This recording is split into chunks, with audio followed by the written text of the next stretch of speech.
العالمين والصلاة والسلام على أشرف الأنبياء والمرسلين وعلى كل من دعا بدعوته وسن بسنته واهتدى بهديه إلى يوم الدين. رب اشرح لي صدري ويسر لي أمري واحلل عقدة من لساني يفقه قولي. سبحانك لا علم لنا إلا ما علمتنا إنك أنت العليم الحكيم. اللهم لا فهم لنا إلا ما فهمتنا إنك أنت الجواد الكريم. يا معلم إبراهيم علمنا ويا مفهم سليمان فهمنا. اللهم علمنا ما ينفعنا وانفعنا بما علمتنا. دعا فرمائے اللہ تعالیٰ اس مختصر سے وقت میں حسن نیت کے ساتھ صحیح بات کہنے کی، اس کو سمجھنے کی اور سمجھ کر اس پر عمل کرنے کی توفیق عطا فرمائے. میرے بھائیوں، دوستوں، عزیزوں اور بزرگوں اور میری ماں اور بہنوں، اکثر یہ بات عرض کی جاتی ہے کہ ہمارے یہاں پر اس مجلس میں جمع ہونے کا مقصد علمی حقائق اور علمی لطائف کو نہ بیان کرنا ہے اور نہ سننا ہے، بلکہ ہم میں سے ہر ایک کو اس کا جائزہ لینا ہے کہ ہماری زندگی عمل کے اعتبار سے کتنی ترقی کر رہی ہے. اس لیے کہ اس زمانے کا سب سے بڑا مرض یہ ہے کہ ہم شوق کے لیے سنتے ہیں، علم کے اضافے کے لیے سنتے ہیں، اپنی معلومات میں ترقی کے لیے سنتے ہیں. بہت کم الا ماشاءاللہ وہ لوگ ہوتے ہیں جو عمل کے لیے سنتے ہیں. اس لیے ایک باپ نے اپنے بیٹے کو نصیحت کی کہ بیٹا،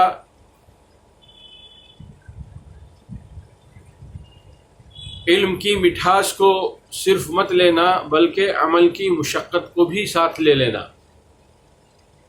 اس لیے کہ علم کے اندر اور معلومات کے اندر مٹھاس ہے لیکن عمل کے اندر مشقت ہے. تو ہم مشقت چھوڑ دیتے ہیں اور علم کی مٹھاس لے لیتے ہیں. اس لیے اگر ہمارا سننے سنانے کا مقصد، واعظ و ارشاد کا مقصد اپنے اندر عملی ترقی کے منزلوں کو طے کرنا ہے، تب تو میرے دوستوں، بزرگوں اور میری ماں اور بہنوں، یہ ہمارے لیے بہت بڑے خیر کا ذریعہ ہے. اور اللہ نہ کرے اگر ہم نے صرف علم کے اضافے کے لیے سنا، معلومات میں اضافے کے لیے سنا اور ہم نے اس پر عمل نہیں کیا تو یہی علم کل ہمارے لیے وبال جان ہوگا. اس لیے کہ قیامت کے دن جو 5 سوالات ہر ابن آدم سے کیے جائیں گے، اس میں ایک سوال یہ بھی ہوگا کہ جتنا علم تمہارے پاس تھا اس پر تم نے کتنا عمل کیا. اس لیے جب بھی ہم کسی دینی محفل میں، دینی مجلس میں اگر کوئی بعض اور ارشاد کی باتیں، کچھ بیان سنتے ہیں تو سب سے پہلے ہم یہ نیت کر لیں کہ جتنا ہو سکے گا ہم اس پر عمل کرنے کی کوشش کریں گے. نیت کرنا اور کوشش کرنا یہ ہمارا کام ہے، توفیق اور ہدایت دینا یہ اللہ کا کام ہے. اس لیے ہم سب آج بھی یہ نیت کر لیں کہ جو کچھ بھی بات کہی جا رہی ہے، کہنے والا بھی عمل کا محتاج ہے اور سننے والے بھی عمل کے محتاج ہے، کہ ہم جو کچھ بھی سنیں گے کوشش کریں گے تو اس پر ہمارا عمل بھی شروع ہو جائے.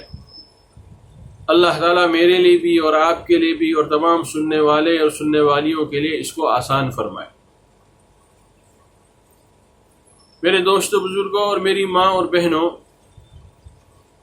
اللہ کے رسول صلی اللہ تعالی علیہ وسلم کو اللہ نے بہت سے کمالات سے نوازا تھا، اور کون سا کمال وہ تھا جو اللہ کے رسول صلی اللہ علیہ وسلم کو نہیں ملا تھا؟ ان کمالات میں ایک کمال یہ بھی تھا اور ایک اعجاز آپ کا یہ بھی تھا کہ آپ دنیا کے اندر آپ کے جو کلمات ہوا کرتے تھے، جو ارشادات ہوتے تھے، جس کو ہم حدیث کہتے ہیں، وہ حدیث الفاظ کے اعتبار سے، حروف کے اعتبار سے بہت مختصر ہوا کرتے تھے، لیکن اس کے معنی اور اس کے حقائق بہت گہرے ہوا کرتے تھے، اور ایک جملے میں آپ دنیا اور آخرت دونوں کو آپ جوڑ لیا کرتے تھے۔ ایسا جملہ ارشاد فرمایا کرتے تھے کہ اس سے دنیا بھی سمجھ میں آتی تھی اور آخرت کا نفع بھی سمجھ میں آتا تھا۔ مثال کے طور پر حدیث میں ہے کہ جو شخص مسواک کرتا ہے تو مسواک کی فضیلت میں اللہ کے رسول صلی اللہ تعالی علیہ وسلم نے فرمایا کہ مسواک کی فضیلت یہ ہے کہ مطہرۃ للفم و مرضاۃ للرب، کہ مسواک کی بہت بڑی فضیلت یہ ہے کہ وہ منہ کی گندگیوں کو دور کرتا ہے، منہ کو پاک اور صاف کرتا ہے، اور ساتھ ہی ساتھ وہ اللہ کو، یہ عمل جو ہے اللہ کو خوش کرنے والا اور اللہ کو راضی کرنے والا ہے۔ اب آپ دیکھ لیجئے، مسواک کا عمل ایک تو دنیاوی ہے، اس کا ایک نفع دنیاوی ہے اور ایک نفع اس کا آخرت کا ہے۔ اس لیے ہمیں اس کی کوشش کرنی چاہیے کہ ہمارا ہر وضو جو ہے اور ہماری ہر نماز جو ہے وہ مسواک کے ساتھ ہو۔ آج گھروں کے اندر ٹوتھ پیسٹ کا رواج ہے، ٹوتھ برش کا رواج ہے، اور ہر ایک کے الگ الگ ہوتے ہیں، لیکن سب اس حقیقت سے واقف ہے کہ یا تو اول کسی کا مسواک ہوتا نہیں، اور اگر ہوتا بھی ہے تو ہر ایک کا الگ الگ نہیں ہوتا، کچھ کرتے ہیں کچھ نہیں کرتے ہیں۔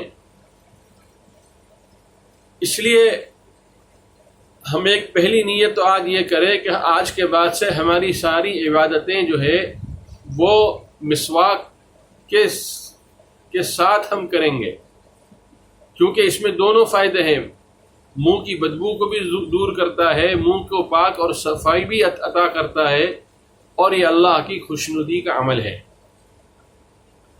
اللہ کے رسول صلی اللہ تعالی علیہ وسلم کی دعا میں، جہاں بہت سی دعائیں حدیثوں کے اندر منقول ہے، ایک دعا یہ بھی ہے کہ اللہم انی اسألک تمام الوضوء و تمام الصلاۃ و تمام مغفرتک و تمام رضوانک۔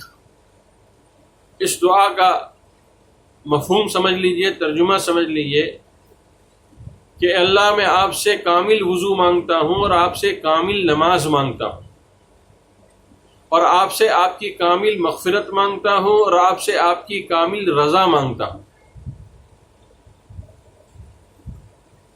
اب سوال یہ پیدا ہوتا ہے کہ ہمارا وضو کامل کیسے ہو؟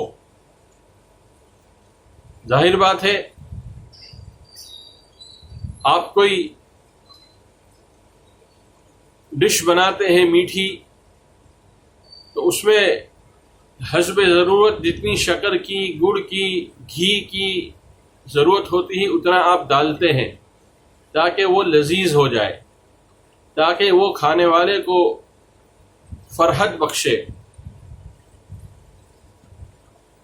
تو وضو بھی کمال درجے تک کیسے پہنچتا ہے، اسی کے سلسلے میں چند باتیں آج عرض کرنے کا ارادہ ہے۔ میرے دوستو بزرگوں اور میری ماں اور بہنوں، اس لیے کہ جب وضو کامل ہوگا تو انشاءاللہ ہماری نماز بھی کامل ہوگی، اور جب نماز کامل ہوگی تو اللہ کی مغفرت بھی ہم کو ملے گی، اور اللہ کی مغفرت کے بعد جو سب سے بڑا درجہ جو ہے وہ رضوان اللہ اکبر، کہ سب سے بڑا درجہ آخرت میں جو اللہ بندوں کو ملے گا وہ اللہ کی رضا ہے، تو وہ بھی ہم کو نصیب ہوگا۔ تو شروعات کی گئی وضو سے اور اس کی تکمیل ہوئی اللہ کی رضا پر، اس لیے ہم اپنے وضو کی تکمیل کی فکر کریں، اپنے وضو کو اچھا سے اچھا بنانے کی کوشش کریں۔ اس میں سب سے پہلی بات یہ ہے جس عمل میں سنت کا پہلو غالب ہوتا ہے اور جس عمل میں سنت کو اختیار کیا جاتا ہے وہ عمل جو ہے کامل درجے کو پہنچتا ہے، اللہ کے ہاں وہ عمل مقبول ہوتا ہے۔ اس لیے اللہ تعالیٰ کو حضور اکرم صلی اللہ تعالیٰ علیہ وسلم کی اداؤں سے محبت ہے، آپ کی ہر ادا اللہ کو بھاتی تھی، اس لیے وضو کا تکمیل میں یہ سب سے پہلی یہ چیز داخل ہے کہ ہم وضو کو سنت کے سائے میں کریں، سنت کے معلومات حاصل کر کے سنت کے مطابق کریں، اس لیے کہ یہی سب سے پہلی بنیاد ہے وضو کی تکمیل کی۔ اس لیے میں چند سنتیں اس وقت، چونکہ ہر ایک کے پاس کتاب نہیں ہوتی ہے، لیکن آپ بیان کے ذریعے سے بار بار جو ہے اس کو اپنے قلم اور کاغذ کے اندر لکھ سکتے ہیں، کاپی میں لکھ سکتے ہیں، اس لیے میں آپ کو وضو کی چند سنتیں اس وقت سناتا ہوں۔ فرماتے ہیں کہ وضو میں 13 سنتیں ہیں، ان کو ادا کرنے سے کامل طریقے سے وضو ہو جائے گا۔ نمبر 1، وضو کی نیت کرنا، مثلا یہ کہ نماز کے مباح ہونے کے لیے وضو کرتا ہوں۔ نمبر 2، بسم اللہ الرحمن الرحیم پڑھ کر وضو کرنا۔ نمبر 3، ایک اور دعا حدیث میں آئی ہے کہ بسم اللہ عظیم والحمد للہ علی دین الاسلام، اور اس کے علاوہ سب سے آسان ہے بسم اللہ والحمد للہ، یہ بھی پڑھ سکتے ہیں۔ فرماتے ہیں کہ وضو سے پہلے بسم اللہ والحمد للہ پڑھنے پر یہ فضیلت آتی ہے کہ جب تک یہ وضو باقی رہے گا فرشتہ اس بندے کے لیے نیکیاں لکھتا رہے گا۔ آپ کو یہ بسم اللہ والحمد للہ کے پڑھنے میں مشکل سے 3 سیکنڈ لگے ہوں گے، لیکن آپ اس کا فائدہ دیکھیے کہ جب تک وضو باقی رہے گا، جب تک فرشتے جو ہے نیکیاں لکھتے رہیں گے، اس لیے اس کو معمولی نہ سمجھیں، ان دعاؤں کو معمولی سمجھ کر نہ چھوڑیں، بلکہ یہ دعائیں جو ہیں یہ دراصل ہماری حفاظت کے لیے بھی ہے اور ہماری ترقی درجات کے لیے بھی ہے۔ تو پہلی سنت میں نے عرض کی تھی کہ نیت کرنا، کہ میں نیت کر رہا ہوں نماز کے مباح ہونے کے لیے، یا میں وضو کر رہا ہوں قرآن کی تلاوت کے لیے، یا میں وضو کر رہا ہوں نفلوں کے لیے۔ جو عمل آپ کو کرنا ہے، جس کے لیے آپ وضو کر رہے ہیں، آپ کو جو ہے اس میں اس کی نیت کرنی ہے۔ دوسرا یہ کہ بسم اللہ علی دین الاسلام پڑھ لیں، چاہے بسم اللہ والحمدللہ پڑھ لیں، جس کا فائدہ یہ بتایا کہ جب تک وضو باقی رہے گا فرشتے نیکیاں لکھتے رہیں گے۔ اس کے بعد اگلی سنت ہے دونوں ہاتھوں کو پہنچوں تک دھونا۔ اس کے بعد فرمایا مسواک کرنا، اگر مسواک نہ ہو تو انگلی سے دانتوں کو ملنا۔ نمبر 5، 3 بار کلی کرنا۔ نمبر 6، 3 بار ناک میں پانی ڈالنا۔ نمبر 7، ہر عضو کو 3 بار دھونا۔ نمبر 8، چہرے دھوتے وقت داڑھی کا خلال کرنا۔ نمبر 9، ہاتھوں اور پیروں کو دھوتے وقت انگلیوں کا خلال کرنا۔ نمبر 10، ایک بار تمام سر کا مسح کرنا، یعنی کہ بھیگا ہوا ہاتھ پھیرنا۔ نمبر 11، سر کے مسح کے ساتھ دونوں کانوں کا مسح کرنا۔ نمبر 12، پے در پہ وضو کرنا، یعنی لگاتار وضو کرنا، ایسا نہیں کہ آپ نے وضو کر دیا اور کسی کام میں مشغول ہو گئے اور آپ کے اعضاء خشک ہو جائے۔ نمبر 13، ترتیب وار وضو کرنا، کہ آدمی ہاتھ دھونے سے شروع کرے اور پیر کے دھونے تک وہ ختم ہوتے ہیں، تو اس کی ہر ایک کی ترتیب ہے. پہلے آپ ہاتھ دھوئیں گے، پھر آپ کلی کریں گے، پھر آپ ناک میں پانی ڈالیں گے، پھر آپ چہرہ دھوئیں گے. اس طرح ترتیب وار وضو کرنا.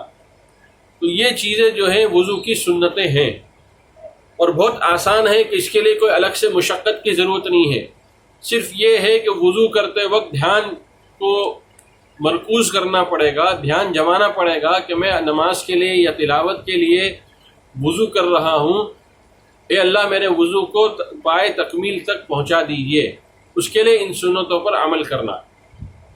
اب دوسری چیز جو وضو کی تکمیل کے لیے حدیث میں بھی آئی ہے، اور حدیثوں میں تو بہت مختصر دعائیں آئی ہیں، لیکن بعض اللہ والوں نے اپنے دعاؤں کے ذوق کے مناسبت سے ہر عضو کے دھونے کے لیے مختلف دعائیں اس عضو کے مناسبت سے امت کو، انسانیت کو، اہل ایمان کو بتائی ہے. ان دعاؤں کو سنت سمجھ کر پر عمل نہ کرے، لیکن صرف اس لیے کہ وہ ایک دعا ہے اور ہمارے نفع کی چیز ہے، اس لیے ہم جو ہے ان سنتوں پر عمل کریں، ان دعاؤں پر عمل کریں. شروع کرتے ہیں اس سے کہ جب آدمی ہاتھ دھوتا ہے تو بسم اللہ علی دین الاسلام پڑھ کر ہاتھ دھونا سے شروع کرتا ہے. اس کے بعد جو ہے وہ کلی کرتا ہے. اس کے بعد وہ ناک میں پانی ڈالتا ہے. تو جب ناک میں پانی ڈالتا ہے تو دعا یہ ہے کہ اللہم ارحنی رائحۃ الجنہ ولا تشمنی رائحۃ النار، کہ اللہ میں آپ سے اس بات کا سوال کرتا ہوں کہ مجھے جو ہے جنت کی خوشبو سنگھا دیجیے اور جہنم کی بدبو سے میری حفاظت فرما دیجیے. یہ ناک دھوتے وقت جو ہے یہ دعا پڑھی جاتی ہے. اس کے بعد جو ہے ناک دھونے کے بعد آدمی اپنا چہرہ دھوتا ہے. تو چہرے میں ایک دعا تو یہ ہے جو بتائی جاتی ہے کہ بندہ اس طرح اپنے اللہ سے مانگتا ہے کہ اللہم بیض وجہی یوم تبیض الوجوہ ولا تسود وجہی یوم تسود الوجوہ، کہ اللہ میں آپ سے مانگتا ہوں جس دن انسانوں کے چہرے روشن کیے جائیں گے تو میرے بھی چہرے کو روشن کر دیجیے گا. اور میں آپ سے اس بات کی پناہ چاہتا ہوں کہ جس دن چہرے کالے پڑ جائیں گے اس دن میرے چہرے کو بھی کالا نہ کیجیے گا. اب آپ دیکھ لیجئے، آپ وضو کر رہے ہیں لیکن آپ اپنے اللہ سے گویا کہ مناجات کر رہے ہیں. آپ کا دل اللہ سے جڑا ہوا ہے. زبان پر دعا کے الفاظ ہے لیکن دل میں اللہ تعالیٰ بسے ہوئے ہیں. اور ایک دعا اور بزرگوں نے بتلائی ہے کہ جب آدمی چہرہ دھوئے تو یہ دعا بھی مانگے.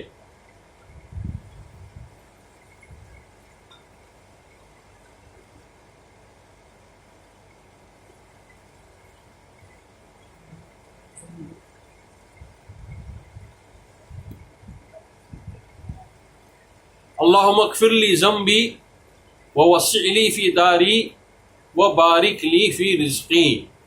اللہم اغفر لی ذنبی ووسع لی فی داری وبارک لی فی رزقی، کہ اللہ میرے گناہ کو معاف فرما اور مجھے خوشادہ گھر عطا فرما. وبارک لی فی رزقی، اور میرے رزق میں خوب برکت عطا فرما. بعض بزرگوں نے اپنے مریدین کو جو گھروں کی تکلیف میں مبتلا تھے، تنگیاں تھیں، مکان چھوٹا تھا، فیملیوں کی تعداد، رہنے والوں کی تعداد بڑھتی جا رہی تھی، تو انہوں نے اپنے بزرگوں سے پوچھا کہ اس کے لیے ہم کیا عمل کریں. تو بزرگوں نے چہرے دھوتے وقت کی وہ دعا جو میں نے اس سے پہلے ذکر کی ہے، اس دعا کے ساتھ ساتھ اس دعا کے پڑھنے کے بارے میں ترغیب دی کہ تم یہ دعا بھی اپنے چہرے دھوتے وقت جو ہے اللہ سے مانگ لیا کرو کہ اللہم اغفر لی ذنبی، اے اللہ میرے گناہ کو معاف فرما، ووسع لی فی داری، اور مجھے کشادہ گھر عطا فرما، وبارک لی فی رزقی، اور مجھے جو ہے کشادہ اور برکت والا رزق عطا فرما. بہت سے اللہ کے بندوں نے اپنا تجربہ بتلایا ہے کہ جب سے ان دعاؤں کا اہتمام شروع کر دیا، اللہ نے اچھا گھر عطا فرما دیا، کشادہ گھر عطا فرما دیا، ہوا اور اجاس والا گھر عطا فرما دیا۔ اس لیے یہ دعائیں جو ہیں یہ دعاؤں کو معمولی نہ سمجھ کر اس پر عمل کرنے کی کوشش کرنی چاہیے۔ اب چہرے دھلنے کے بعد آدمی اپنا سیدھا ہاتھ دھوتا ہے کونیوں سمیت، تو اس وقت دعا منقول یہ ہے کہ اللہ سے اس طرح مانگے، اللہم آتنی کتابی بیمینی وحاسبنی حسابا یسیرا۔ اے اللہ، میں آپ سے سوال کرتا ہوں، درخواست کرتا ہوں کہ میرے نام اعمال کو کل قیامت کے دن میرے سیدھے ہاتھ میں دیجیے گا اور مجھ سے آسان حساب لیجیے گا۔ ایک مرتبہ حضرت ماں عائشہ صدیقہ رضی اللہ تعالی عنہا نے حضور اکرم صلی اللہ تعالی علیہ وسلم سے دریافت فرمایا کہ اللہ کے رسول، آسان حساب کسے کہتے ہیں؟ اللہ کے رسول صلی اللہ علیہ وسلم نے ارشاد فرمایا، اے عائشہ، آسان حساب اس کو کہتے ہیں کہ اللہ بندے کے عمل کو دیکھ کر فرما دے، جاؤ میں نے تجھے معاف کر دیا۔ تو سیدھے ہاتھ دھوتے وقت ہم یہ اللہ سے یہ دعا کریں، اس لیے کہ ہم یہ جانتے ہیں کہ قیامت کے دن نام اعمال جب تقسیم ہوں گے تو دائیں ہاتھ میں دیے جائیں گے اور کچھ لوگوں کے بائیں ہاتھ میں دیے جائیں گے۔ قرآن میں بہت سی آیتیں اس کے بارے میں منقول ہے، میں اس کی تفصیل میں جانا نہیں چاہتا ورنہ وقت بہت لمبا ہو جاتا ہے۔ جس کے دائیں ہاتھ میں سیدھے ہاتھ میں دیا جائے گا نام اعمال، وہ خوشی خوشی سب کو دکھاتا پھرے گا، ہاں اقرؤ کتابیا انی ظننت انی ملاق حسابیا، دیکھو مجھے یقین تھا کہ مجھے جو ہے سیدھے ہاتھ کے اندر میرا نام اعمال ملے گے، لو میرے نام اعمال دیکھ لو۔ تو دونوں قسم کی دعائیں جو ہے، آیتیں جو ہے وہ ملتی ہیں۔ تو سیدھے ہاتھ کے دھوتے وقت یہ دعا ہے کہ اللہم آتنی کتابی بیمینی، اے اللہ مجھے میرے نام اعمال داہنے ہاتھ میں دیجیے گا، وحاسبنی حسابا یسیرا، اور میرا آسان حساب لیجیے گا۔ اور جب الٹا ہاتھ دھوئے تو فرمایا اللہ سے مانگ لے کہ اللہم انی اعوذ بک ان تعطینی کتابی بشمالی او من وراء ظہری، اے اللہ میں آپ سے اس بات پر پناہ چاہتا ہوں کہ آپ میرے نام اعمال کو میرے الٹے ہاتھ میں دیں یا پیٹھ کے پیچھے سے دیں۔ تو یہ دعا ہے دونوں ہاتھ کو دھوتے وقت کے۔ اب ہاتھ دھونے کے بعد جو ہے آپ سر کا مسح کرتے ہیں، تو سر کے مسح کے لیے بھی بزرگوں نے یہ دعا بتلائی ہے کہ اللہم ظلنی تحت ظل عرشک یوم لا ظل الا ظل عرشک، کہ اللہ کل قیامت کے دن جب کوئی عرش اور سایہ نہیں ہوگا، اے اللہ میں اس دن آپ سے یہ درخواست کرتا ہوں کہ مجھے اپنے اس مسح کی برکت سے، سر کے مسح کی برکت اور اس کی دعا سے آپ کل مجھے قیامت کے دن اپنا سایہ نصیب فرما دیجیے گا، جس دن کہ آپ کے سائے کے علاوہ کوئی سایہ نہیں ہوگا۔ اب سر کے مسح کے بعد آپ کان کا مسح کرتے ہیں، تو کان کے مسح کرنے کے وقت بزرگوں نے یہ دعا بتلائی ہے کہ اللہ سے یوں مانگے، اللہم اجعلنی ممن یستمع القول فیتبع احسنہ، اے اللہ مجھے ان لوگوں میں میرا شمار فرما جو آپ کے حکم کو جب سنتے ہیں تو اس پر فوراً اتباع کرتے ہیں، اس پر فوراً لبیک کہتے ہیں۔ آج مزاج میرے دوستوں بزرگوں، میری ماں اور بہنوں، ہمیں اللہ کے حکم کو ٹال کر کرنے کا ہے، رک کر کرنے کا ہے، دیر سے کرنے کا ہے۔ خصوصاً ہماری ماں اور بہنیں جو ہے وہ اس کی عادی ہو چکی ہے کہ وہ نماز آخری وقت میں پڑھتی ہے، دیر سے پڑھتی ہے، حالانکہ حدیث میں آیا ہے کہ اللہ کو وہ نماز زیادہ پسند ہے جو وقت کے شروع ہوتے ہی فوراً پڑھ لی جائے۔ آخر میں وقت کے نکلنے کے قریب نماز پڑھنا یہ اللہ کو پسند نہیں ہے۔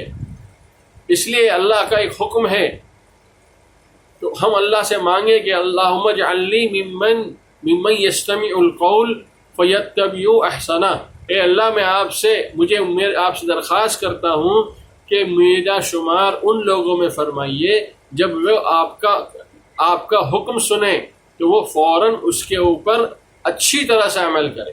فیتبع احسنہ، کیا مطلب ہے احسنہ کا؟ احسنہ کا مطلب یہ ہے کہ ڈھنگ سے اس پر عمل کرے، خوش دلی کے ساتھ اس پر عمل کرے، اور یہ سوچ کر عمل کرے کہ اللہ کا حکم ہے جو میں اس کو پورا کرنے جا رہا ہوں یا جا رہی ہوں، بوجھ سمجھ کر نہ کریں، سر پر سے جو ہے فرائض کو ڈھکیل دینے کی نیت سے نہ کریں۔ عموماً ہم دیکھ لیں ہماری نمازیں کا کیا حال ہے، ہماری نمازوں کا حال یہ ہے کہ ہم جو ہے اس طرح نماز پڑھتے ہیں گویا کہ ہم سر سے اپنا بوجھ اتارنا چاہتے ہیں، ہم جو ہے اپنے سر سے ذمہ داری کو ادا کر دینا چاہتے ہیں، نہیں، بلکہ نماز کا حکم آ جائے تو ہمیں خوشی ہو، ہمارے اندر شوق بڑھ جائے، نماز کا وقت آ جائے تو ہمارے اندر بے چینی پیدا ہو جائے کہ ہم کب اللہ کے اس حکم کو فوراً پورا کریں اور اچھی طرح پورا کریں۔ اس لیے فرمایا فَيَتَّبِعُ أَحْسَنَهُ، اور اس کے بعد جب کان کا مسح کر لیا تو اب گردن کا مسح ہے، تو اس میں بزرگوں نے یہ دعا بتلائی ہے کہ آدمی یہ مانگے اللہم فکی رقبتی من النار، اور یہ بھی بتایا کہ اللہم اجرنی رقبتی من النار، کہ دونوں دعا میں سے جو دعا بھی پڑھنا چاہے پڑھے کہ اے اللہ میرے گردن کو جہنم کے عذاب سے آزاد فرما دیجئے، میری گردن کو جہنم کی آگ سے آزاد فرما دیجئے۔ یہ ہوا آپ کے گردن کے مسح کرنے کے بعد کی تک، اور اس کے بعد پھر آپ کو سیدھا پیر دھونا ہے۔ جب آپ سیدھا پیر دھوتے ہیں تو آپ اللہ سے مانگے اللہم اہدنا الصراط المستقیم صراط الذین انعمت علیہم من النبیین والصدیقین والشہداء والصالحین وحسن اولئک رفیقا۔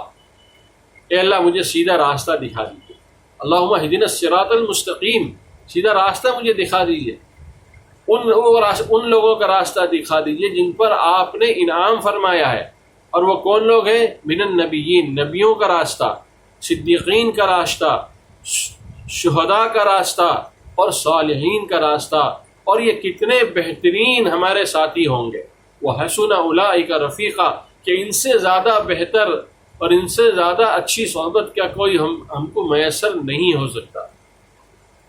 یہ آپ کے سیدھے پیر دھونے کے وقت کی دعا ہے۔ اب آپ الٹا پیر دھو رہے ہیں، اب الٹا پیر دھوتے وقت آپ یہ مانگ لیجئے اللہم انی اعوذ بک ان اضل او اضل، اللہ میں آپ سے اس بات کی پناہ چاہتا ہوں کہ میں گمراہ ہو جاؤں یا مجھے گمراہ کر دیا جائے۔ کبھی کبھی آدمی جو ہے اس کو احساس بھی نہیں ہوتا کہ کوئی اس کو جو ہے گمراہ کر رہا ہے۔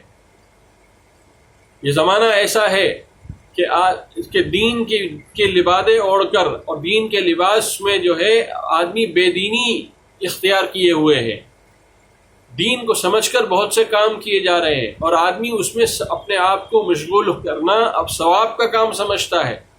اس لیے کیا فرمایا اللہم انی اعوذ بک ان اضل، اے اللہ میں آپ سے پناہ مانگتا ہوں کہ میں خود گمراہ ہو جاؤں یا مجھے گمراہ کر دیا جائے، او اجہل، یا میں جاہل ہو جاؤں یا میرے ساتھ جہالت کا معاملہ بڑھتا جائے۔ یہ دعا جو ہے اللہم انی اعوذ بک ان اضل و اضل او اجہل او یجہل علی او اظلم او یظلم علی، اور میں اس سے بھی پناہ چاہتا ہوں کہ میں کسی کے اوپر ظلم کروں اور کوئی مجھ پر ظلم کرے۔ اب آپ نے دعا کی تکمیل کر لی۔ اب دعا کی تکمیل کے بعد آپ کو فرمایا اللہ کے رسول صلی اللہ علیہ وسلم کی یہ حدیث سے ثابت دعا ہے کہ آدمی جو ہے یہ پڑھ لے اللہم اجعلنی من التوابین واجعلنی من المتطہرین، کہ اللہ اب میری تھوڑی دیر کے لیے آپ اس کو سوچیں کہ جب بندہ یا اللہ کی بندی اس احساس کے ساتھ، اس مراقبے کے ساتھ کہ وہ اپنے ہر عضو میں جو ہے کی دعائیں پڑھ کر کتنا اپنے آپ کو پاک شفاف کر لیتا ہے، کتنا اپنے اس کے اعضاء جو ہے کتنے روشن رونق دار ہوتے ہیں۔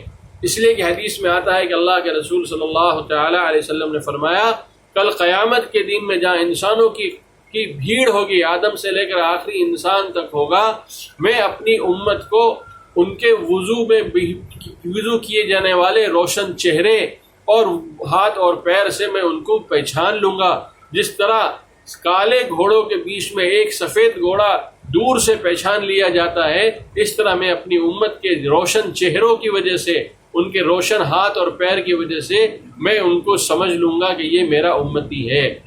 یہ ہے اس دعا کی برکت کہ کل حضور اکرم صلی اللہ علیہ وسلم ہمیں اپنے ان اعضاء وضو کی وجہ سے جو ہے کل ہمیں پہچان لیں گے۔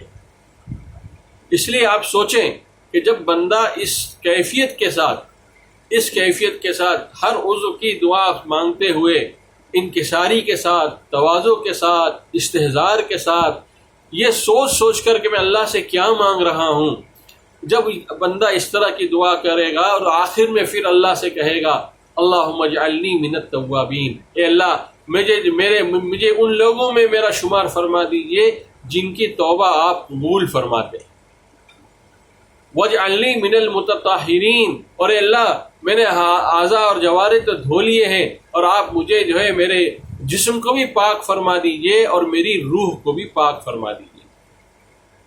اس کے بعد آتا ہے حدیث میں کہ 3 مرتبہ آدمی قل هو اللہ احد پڑھے، اور بعض حدیث میں آتا ہے سورہ قدر پڑھے۔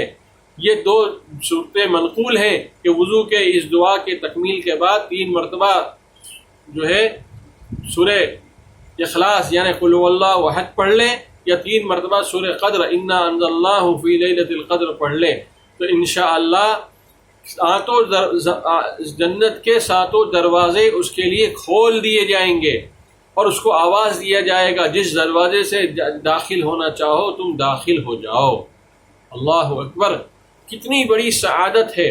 اسلام کتنا پیارا مذہب ہے، اسلام کتنا دل کو بھانے والا مذہب ہے کہ ہم قسم کھا کر یہ کہہ سکتے ہیں کسی اور مذہب کے اندر ان کے دین نے ان کو وہ تعلیم نہیں دی ہے جو اللہ نے ہمیں اسلام کی بدولت اور اسلام کی توفیق سے اور ایمان کی توفیق سے ہمیں عطا فرمائی ہے کہ ہم اللہ کے حکم پر عمل کر کے دنیا میں بھی ہم جو ہے ترقی کر سکتے ہیں اور آخرت میں بھی ترقی کر سکتے ہیں۔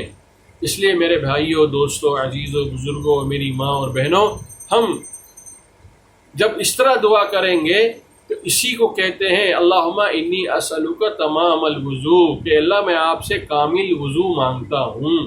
تو یہ آج کی مجلس جو ہے صرف یہیں پر ختم کی جاتی ہے کہ ہمارا کامل وضو کیسا ہو، اس پر آپ پورے ہفتے مشق کر لیں، ان دعاؤں کو کاغذ کے پینسل سے سن کر لکھ لیں اور اس کو اپنے عمل میں داخل کرنے کی کوشش کریں۔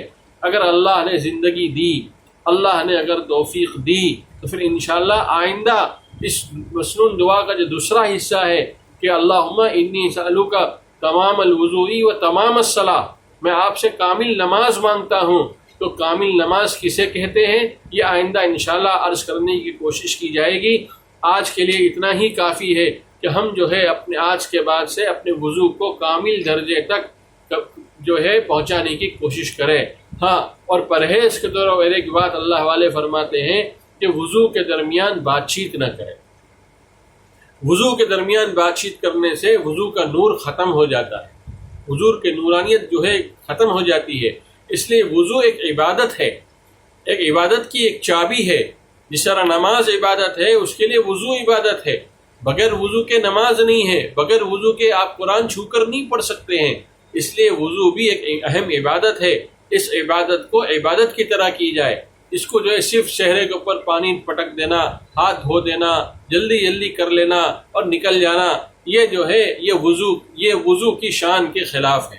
وضو تو اہتمام کے ساتھ کیا جائے تاکہ جو ہے اسی وضو کی بنیاد پر آپ کے نماز میں آپ کے اندر کیا فرق پڑے گا یہ آپ کو محسوس ہوگا۔ آپ دیکھ لیں، اگر آپ جلدی وضو کرتے ہیں، بات چیت بھی کر رہے ہیں اور آپ جو ہے سنت کی رعایت نہیں کر رہے ہیں، ایک مرتبہ چہرہ دھویا، ایک مرتبہ ہاتھ دھوئے اور آپ جلدی وضو کر لیا، تو یاد رکھیے گا آپ کی نماز میں آپ کا جی نہیں لگے گا، نماز میں انتشار ہوگا، نماز میں وسوسے آئیں گے، نماز میں یکسوئی نصیب نہیں ہوگی۔ لیکن اگر آپ نے وضو کو وضو کی طرح کیا تو پھر انشاءاللہ یہ وضو جو ہے نماز کے لیے جو ہے ایک طاقت بنے گا، اور وضو جو ہے نماز کے اندر ذہن کو منضبط کرنے کا اور یکسو کرنے کا ذریعہ بنے گا۔ اللہ تعالیٰ جو بات میں نے صحیح کہی ہو عمل کی توفیق عطا فرمائے، جو بات غلط ہو اللہ اس کو معاف فرمائے۔ وآخر دعوانا ان الحمد للہ رب العالمین۔ اللهم صل على سيدنا مولانا محمد وعلى آل سيدنا ومولانا محمد وبارك وسلم. ربنا ظلمنا أنفسنا وإن لم تغفر لنا وترحمنا لنكونن من الخاسرين. ربنا اغفر لنا ولإخواننا الذين سبقونا بالإيمان ولا تجعل في قلوبنا غلا للذين آمنوا ربنا إنك رؤوف رحيم. اللهم اغفر لحينا وميتنا وشاهدنا وغائبنا وصغيرنا وكبيرنا وذكرنا وأنثانا. اللهم من أحييته منا فأحيه على الإسلام ومن توفيته منا فتوفه على الإيمان. اے اللہ، ہم گنہگار بندے اور گنہگار بندیاں آپ کے حضور میں حاضر ہیں، اعتراف کرتے ہیں اور اقرار کرتے ہیں جیسی زندگی گزارنی چاہیے تھی ہم نے ویسی زندگی نہیں گزاری، اپنے فضل و کرم سے ہم کو معاف فرما دیجیے۔ اے اللہ، ہم علم سے بھی کورے ہیں، عمل سے بھی کورے ہیں، نہ ہمارے پاس صحیح دینی علم ہے، نہ ہمارا عقیدہ صحیح ہے، نہ ہمارا عمل صحیح ہے۔ اے اللہ، ہم تو بغیر علم اور عمل کے جانوروں کی طرح زندگیاں گزار رہے ہیں۔ اے اللہ، جو چاہتا ہے جس وقت چاہتے ہیں ہم جو کام کرنا چاہتے ہیں کر لیتے ہیں۔ اے اللہ، ہم علماء سے پوچھتے نہیں، اہل اللہ سے پوچھتے نہیں، ان سے ملتے نہیں، ان سے اپنا تعلق قائم کرتے نہیں تاکہ ہم ان سے اپنے دین کے معاملے میں معلوم کر سکیں۔ اے اللہ، ہمارے گھروں کے اندر اس کا رواج تو موجود ہے کہ ہر گھر کے اندر ان کا کوئی فیملی ڈاکٹر ہوتا ہے۔ جب بھی اس فیملی کا کوئی آدمی مریض ہوتا ہے یا کوئی آدمی کو کوئی تکلیف ہوتی ہے تو اپنے اس فیملی ڈاکٹر سے بے جھجک گفتگو کر کے اپنا مرض بتاتا ہے۔ لیکن اے اللہ، آج ہمارے مسلمان خاندانوں کے اندر، آج ہمارے مسلمان گھرانوں کے اندر اس کا رواج نہیں ہے کہ ہر فیملی کا کوئی عالم ہو، ایک فیملی کا کوئی عالم ہو جس سے پوچھ کر ہم اپنی آخرت کو، جس کی پوچھ کر ہم اپنے علم کو، جس سے پوچھ کر ہم اپنے عمل کو صحیح کر سکتے ہوں۔ اے اللہ، ہم سب کو اپنے خاندانوں کے اندر اے اللہ کسی ایسے عالم سے جوڑ دیجئے، کسی ایسے اللہ والے سے جوڑ دیجئے، کسی ایسے متقی سے جوڑ دیجئے جن سے ہم بے جھجک اپنے دل کے حال کو، اپنے دل کے مرض کو، اپنے علم کو ہم ان سے سیکھ سکیں، اپنے دینی معلومات ان سے حاصل کر سکیں اور پھر جیسا وہ بتائیں ویسا ہم کرنے والے بن جائیں۔ اے اللہ، اس کی توفیق ہر ایمان والا گھرانوں کے اندر اس کی توفیق اور اس کا شعور پیدا فرما دیجیے۔ اے اللہ، یہ علماء ہمارے سر کے تاج ہے، یہ اہل اللہ ہمیں ہمارے دلوں کو سنوارتے ہیں، ہمارا تزکیہ کرتے ہیں۔ اے اللہ، ان کی قدر کرنے کی توفیق عطا فرما، ان سے محبت کرنے کی توفیق عطا فرما۔ اے اللہ، ان کو آج اللہ زمانہ، دنیا کا زمانہ ایسا خراب ہو چکا ہے کہ مسجد کے ٹرسٹیان اور مسجد کے جو ہے کہ میں پڑھنے والے مالدار مصلی امام کو حقارت کی نگاہ سے دیکھتے ہیں، مؤذن کو حقارت کی نگاہ سے دیکھتے ہیں، مسجد کو صفائی کرنے والے کو حقارت کی نگاہ سے دیکھتے ہیں۔ اے اللہ، اس جرم عظیم سے امت کو معاف فرما دیجیے، اس جرم عظیم سے امت کو معاف فرما دیجیے۔ اے اللہ، یہ علماء اور یہ حفاظ یہ ہمارے سروں کے تاج ہے، یہ ہمارے آخرت کے رہنما ہے۔ اے اللہ، ان سے ہمیں جڑ کر ہماری دنیا بھی بنے گی اور ان سے جڑ کر ہماری آخرت بھی بنے گی۔ اے اللہ، ہمیں اپنے علماء سے، اپنے اہل اللہ سے، جن سے ہمیں مناسبت ہے، جن سے ہمیں تعلق اور محبت ہو، اے اللہ ان سے ہمیں جڑنے کی، ان سے پوچھ کر زندگی گزارنے کی توفیق عطا فرما دیجیے۔ اے اللہ، اس زمانے میں اے اللہ سب کو اس کا احساس ہو گیا، جو تراویح سننے کے عادی تھے، جو مسجدوں کے اندر جن کا جی تراویح سننے میں لگتا تھا، لیکن اے اللہ انہوں نے اپنے نسلوں میں اور اپنے گھرانوں میں، اپنے بچوں اور اپنے پوتوں میں کسی کو حافظ نہیں بنایا، اس لیے وہ قرآن کی تکمیل کی لذت سے اللہ محروم ہو گئے۔ ان کو احساس ہو گیا کہ ہم نے اپنے بچوں کو دیندار، ہم نے اپنے بچوں کو ڈاکٹر اور وکیل تو بنا دیا، کمپیوٹر انجینئر تو بنا دیا، ہم نے سافٹ ویئر انجینئر تو بنا دیا، لیکن ہم نے اپنے بچے کو حافظ نہیں بنایا، آج اگر ہمارا گھر کا بچہ حافظ ہوتا تو ہم اس کے پیچھے اپنے گھر کے اندر بیٹھ کر ہم ماں اور بہنیں اور ہمارے گھر کی مستورات جو ہے وہ تراویح سن سکتے تھے۔ لیکن اے اللہ اس موقع کو ہم نے ضائع کر دیا۔ لوگ جو ہے بے کیف ہو کر الم طرح سے تراویح پڑھنے پر مجبور ہو گئے، صرف اس لیے کہ انہوں نے اپنے گھروں کے اندر کسی کو حافظ نہیں بنایا۔ اے اللہ آج ہم سب کو اس کی نیت کرنے کی توفیق عطا فرما دیجئے کہ ہم اپنے گھروں کے اندر، اپنے خاندانوں کے اندر ہم جو ہے حفاظ کو، کسی نہ کسی بچے کو اللہ کا کہ قرآن کا حافظ بنائیں گے، پھر اس کو عالم بنائیں گے، پھر اس کو مفتی بنائیں گے، پھر اس کو دیندار بنائیں گے، اور ہم اپنے بچوں سے دین سیکھیں گے۔ اے اللہ ہم اپنے بچوں سے دین سیکھیں گے۔ اے اللہ دین سیکھنے میں جو چند چیزیں رکاوٹ بنتی ہے وہ ایک شرم و حیا ہے کہ اے اللہ ہم سامنے سوچتے ہیں کہ میں کیسے پوچھوں، میری عمر اتنی ہو گئی ہے، میرے بال بھی سفید ہو گئے ہیں، میں اس بچے سے کیسے پوچھوں۔ نہیں اے اللہ اس شرم حیا سے ہمیں بچا لیجئے اور ہمیں دین کے معاملے میں جو ہے بغیر شرم و حیا کے پوچھنے والا بنا دیجئے۔ اور اے اللہ دوسری چیز جس کی وجہ سے ہم دین کے علم سے محروم رہ جاتے ہیں، اہل اللہ کی صحبتوں سے محروم رہ جاتے ہیں، ہم ان سے فیض نہیں اٹھا پاتے ہیں، وہ یہ ہے کہ وہ ہمارا کبر ہے کہ میں کیوں جاؤں، میں کیوں کسی کی سنوں۔ اے اللہ اس کبر نے ہم کو جو ہے محروم کر دیا ہے تمام اہل اللہ سے، تمام اہل دین سے، اور تمام متقی اور صلحاء مولوی اور دینی لوگوں سے۔ اے اللہ ہمارے اس مرض کو دور فرما دیجیے۔ اور اے اللہ تیسرا مرض ہمارا یہ ہے کہ ہم ضرورت کا احساس تو کرتے ہیں لیکن ہم اس کو ٹال دیتے ہیں، آج نہیں تو کل نہیں تو پھر بعد میں، اب نہیں تو اس کے بعد دیکھا جائے گا، اس طرح سوچ کر ہم آنے والے موقع کو ہم گنوا دیتے ہیں۔ اے اللہ ان تینوں بیماریوں سے ہماری حفاظت فرما دیجئے۔ ہمارے گھرانوں کے اندر اے اللہ حفاظ پیدا فرما۔ اے اللہ ہمیں اپنے بچوں کو اے اللہ حافظ اور عالم بنانے کی توفیق عطا فرما، اور ان پر خرچ کرنا ہمیں محبوب ہو۔ اے اللہ ان پر خرچ کرنا ہمیں خوشی ملتی ہو، اس لیے کہ ان پر خرچ کرنا ایسا ہی ہے جیسے کسی اللہ والے نے فرمایا ہے، جب آدمی جہاد کے لیے جس جانور کو تیار کرتا ہے اور اس کی جو ہے خدمت کرتا ہے اور اس کو جو ہے نہلاتا دھلاتا ہے اور اس کی گندگیوں کو دور کرتا ہے تو اس کو جہاد کا ثواب ملتا ہے۔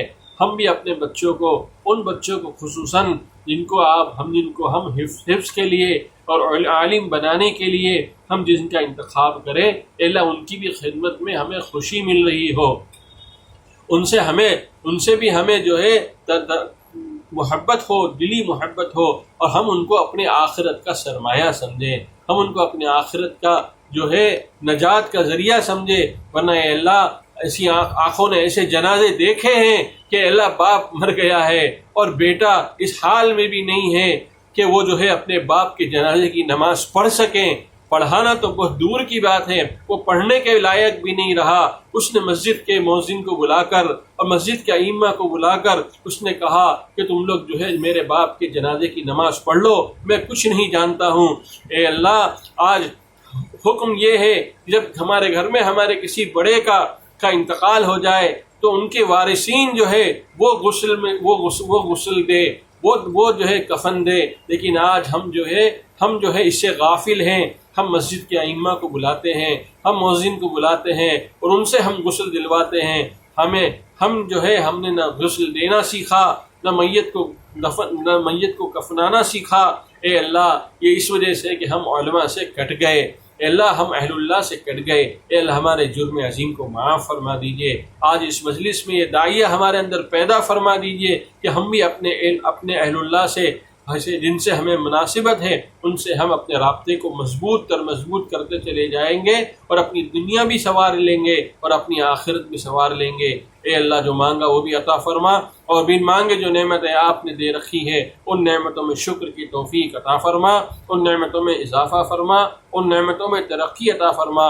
حضور اکرم صلی اللہ تعالی علیہ وسلم نے جتنی خیر کی دعائیں مانگی ہے ان سب میں ہمارا حصہ نصیب فرما، اور آپ صلی اللہ تعالی علیہ وسلم نے جن شرور سے پناہ چاہی ہے ان سب سے ہماری حفاظت فرما۔ ربنا تقبل منا انك انت السميع العليم وتب علينا يا مولانا انك انت التواب الرحيم۔ صلی اللہ تعالی علی خیر خلقه محمد وآلہ وصحبہ اجمعین برحمتک یا ارحم الراحمین۔